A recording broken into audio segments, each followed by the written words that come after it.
Assalamualaikum warahmatullahi wabarakatuh. Selamat datang di mata pelajaran ekonomi kelas 12 IPS. Ini adalah pertemuan pertama kita dalam KBM yang spesial, yaitu kegiatan belajar mengajar yang dilakukan dari rumah atau BDR. Di pertemuan pertama kita akan isi waktu ini dengan perkenalan, baik perkenalan secara pribadi mungkin dan perkenalan materi yang apa saja yang akan Anda pelajari nanti di pelajaran ekonomi kelas 12. Mungkin Anda sudah dilihat di jadwal pelajaran ya, nomor saya 24 itu untuk mata pelajaran ekonomi khusus kelas 12 IPS. Nama saya Supartini SPD.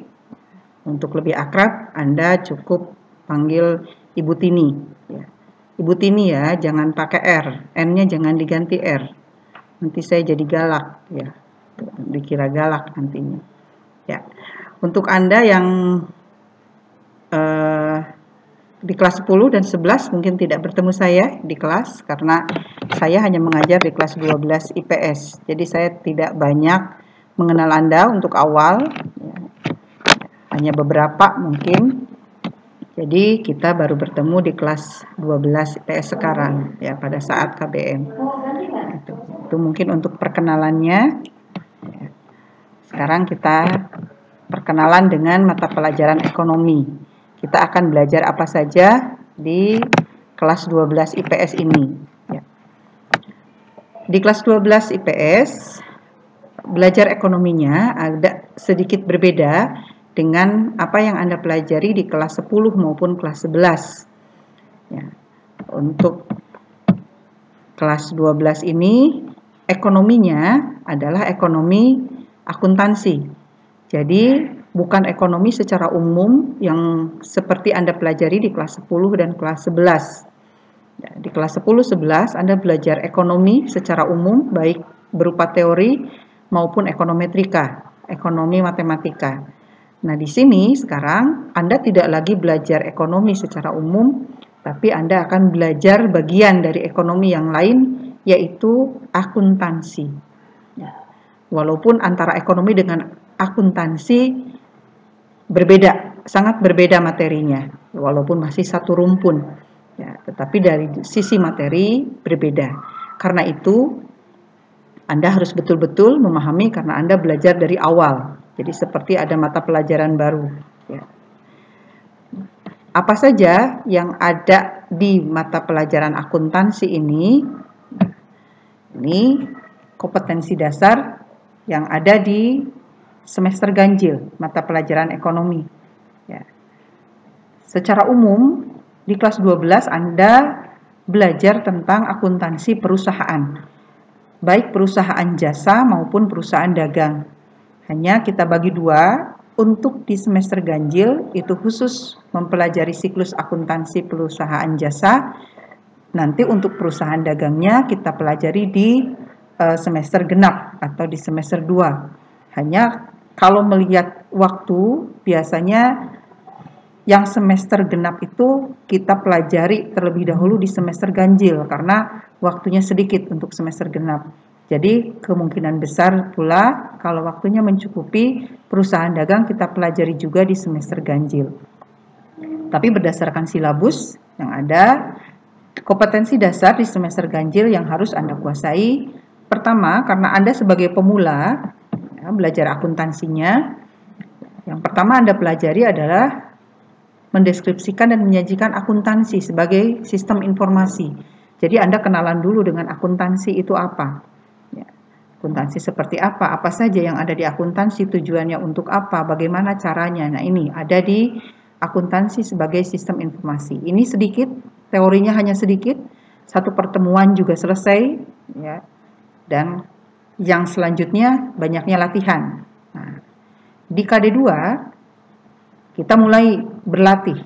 Hanya di sini KD2 kita belum masuk ke siklus akuntansinya. Kita baru menerapkan konsep persamaan dasar akuntansi.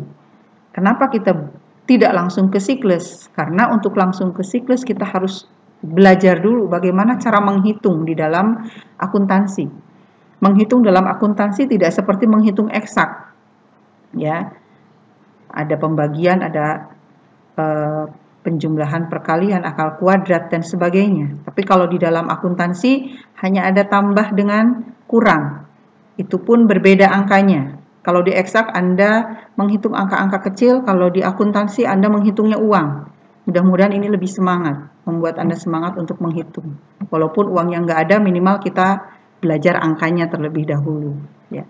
Nah, di persamaan dasar akuntansi, kita mulai belajar nama akun, belajar menjumlahkan, belajar mengurangi, belajar pengaruh dari transaksi terhadap persamaan dasarnya itu sendiri. Ya, nanti kita pelajari lebih lanjut. Kalau Anda sudah memahami konsep persamaan dasar akuntansi, barulah kita belajar menganalisis dan mempraktekkan siklus akuntansi jasa secara keseluruhan.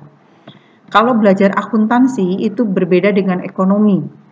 Kalau ekonomi kita bisa belajarnya secara parsial. Ya, kita bisa membolak-balikan, misalnya secara acak kita belajar bab 1 dulu, baru kemudian bab 3 balik lagi ke bab 2, itu bisa. Kalau ekonomi, kalau akuntansi, karena siklus, maka belajarnya harus sistematis, harus berurutan.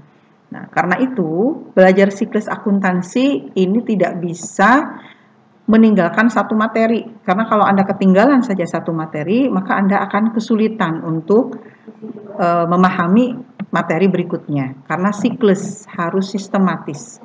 Nah, di sini kita akan mempelajari banyak sekali tahapan di dalam siklus akuntansi itu sendiri. Secara umum ada 3 tahap, ada tahap pencatatan, ada tahap pengikhtisaran, dan ada tahap pelaporan.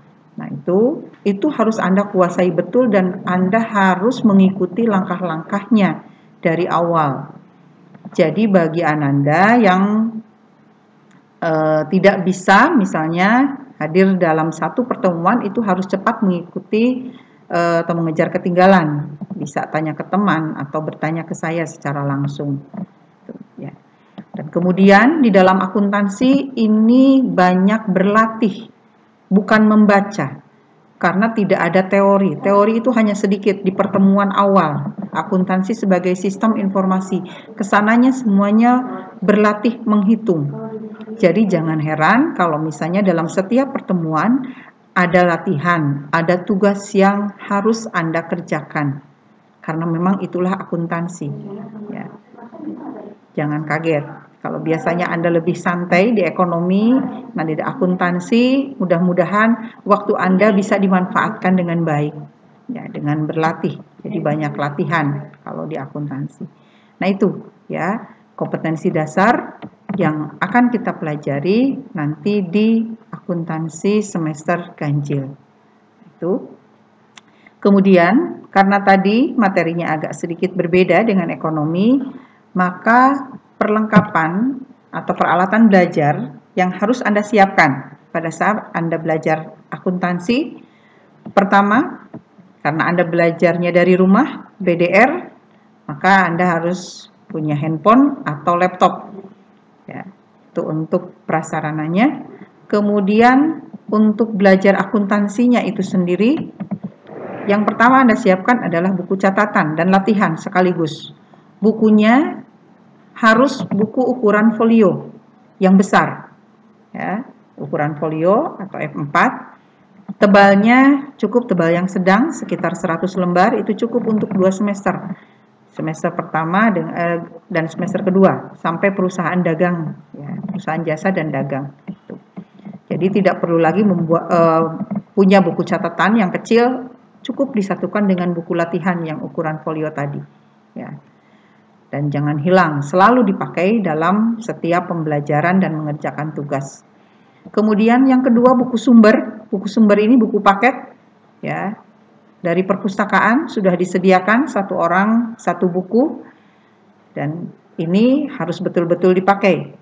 Ya, saya yakin mungkin dari anak-anak semua sudah mengambil buku paket dari perpustakaan. dan itu untuk dipakai ya. Buku sumbernya kalau ekonomi kalau tidak salah yang warnanya biru. Kemudian lembar kerja. Lembar kerja kita perlukan pada saat penilaian, baik penilaian harian atau nanti penilaian akhir semester.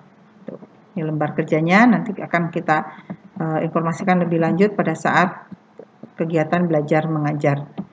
Kemudian alat tulis yang tidak kalah pentingnya pada saat Anda berlatih akuntansi, yang disiapkan penggaris karena banyak tabel yang akan kita buat di akuntansi, kemudian ballpoint, pensil, dan penghapus. Ya, kalau misalnya saat pembelajaran normal di kelas, untuk yang 4 alat tulis ini wajib punya masing-masing, tidak boleh saling meminjam. Tidak ada penggaris yang dipotong atau pensil yang dipatahkan. Jadi semuanya harus punya masing-masing. Tidak ada waktu yang terbuang untuk menunggu. Jadi menunggu karena meminjam.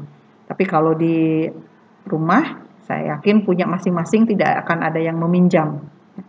Ya, jadi ini tolong dipersiapkan setiap ada mata pelajaran akuntansi atau ekonomi. Ya. Nah ini perlengkapan dan peralatan belajarnya yang harus Anda sediakan. Nah, itu mungkin yang bisa saya sampaikan di kesempatan pertama kali ini. Ya, mudah-mudahan Anda siap, kan harus siap ya. Siap untuk belajar akuntansi, ya. Jangan patah semangat, terus semangat untuk berlatih. Terakhir, selamat belajar, selamat berlatih akuntansi, dan tetap semangat. Terima kasih. Assalamualaikum warahmatullahi wabarakatuh.